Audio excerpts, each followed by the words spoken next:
CMP file করা পর্যন্ত stay দিয়েছিল। আমরা সিএমপি আজকে ফাইল করেছি।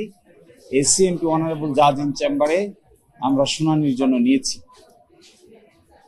অনারেবল জাজ ইন চেম্বার স্টে বহাল রেখেছেন এবং আগামীকালকে মাননীয় প্রধান বিচারপতির নেতৃত্বে পরিপূর্ণ সুপ্রিম কোর্ট এই মামলাটি গুরুত্বের বিচারে 1 নম্বর আইটেম হিসেবে শুনবেন।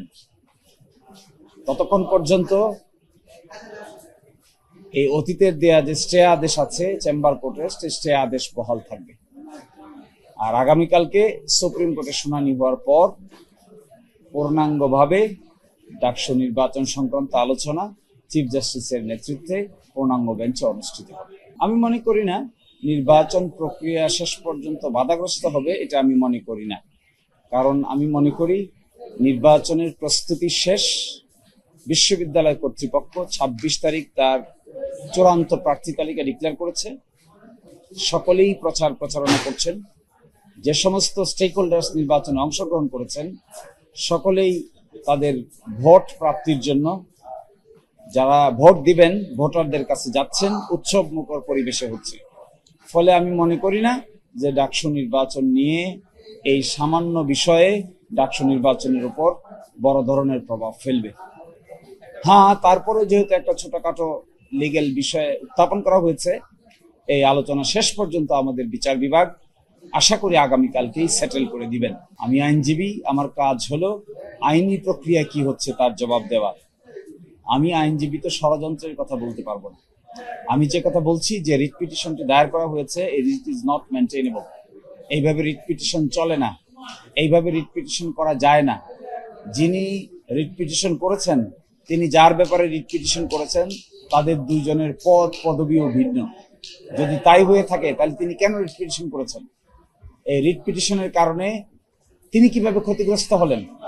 একজন ব্যক্তি জিএস পদে নমিনেশন প্রার্থীতা চূড়ান্ত হয়েছে, আর যিনি এসে রিট পিটিশন করছেন তিনি তো জিএস পদপ্রার্থী নন। যিনি জিএস পদপ্রার্থী নন তিনি কি করে আরেকজন জিএস পদপ্রার্থী দ্বারা এফেক্টেড হলেন? এটা একটা ফান্ডামেন্টাল প্রশ্ন, আগামীকালকে এটা উত্থাপন হবে। আর সেকেন্ড প্রশ্ন হলো, নিম্ন আদালতে উচ্চ আদালতে আসার আগে বিশ্ববিদ্যালয় কর্তৃপক্ষ যে ট্রাইব্যুনাল গঠন করেছে সেখানে কমপ্লেন দায়ের করতে হয়। ওই কমপ্লেন নিষ্পত্তি না করে উচ্চ আদালতে আসা যায় না। এগুলো সেটেল প্রিন্সিপাল।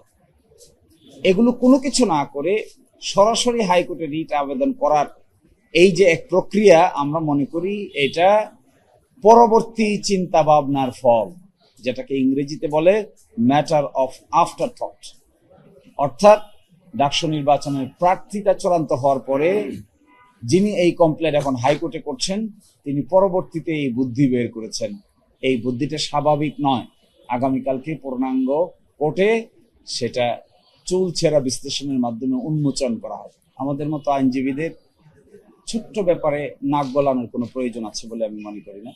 ঢাকা বিশ্ববিদ্যালয়ের আইনজীবী আছে আমরা অনেক দিন থেকেই, ফ্রম সেপ্টেম্বর ওয়ানওয়ার্ডস, এবং ঢাকা বিশ্ববিদ্যালয়ের পক্ষে সেকেন্ড অ্যাডমিশন টেস্ট, সি ইউনিটের অ্যাডমিশন টেস্ট এবং ঢাকা বিশ্ববিদ্যালয়ের পক্ষ হয়ে প্রায় এখনো পর্যন্ত 17টি মামলা আমরা পরিচালনা করেছি। হয়তো যে বা যারা এই মন্তব্য করেছেন সে বা তারা এই সমস্ত তথ্য বা ইনফরমেশন জানেন না। ঢাকা বিশ্ববিদ্যালয়ের আইন উপদেষ্টা আছেন 12 জন, এর মধ্যে আমিও একজন।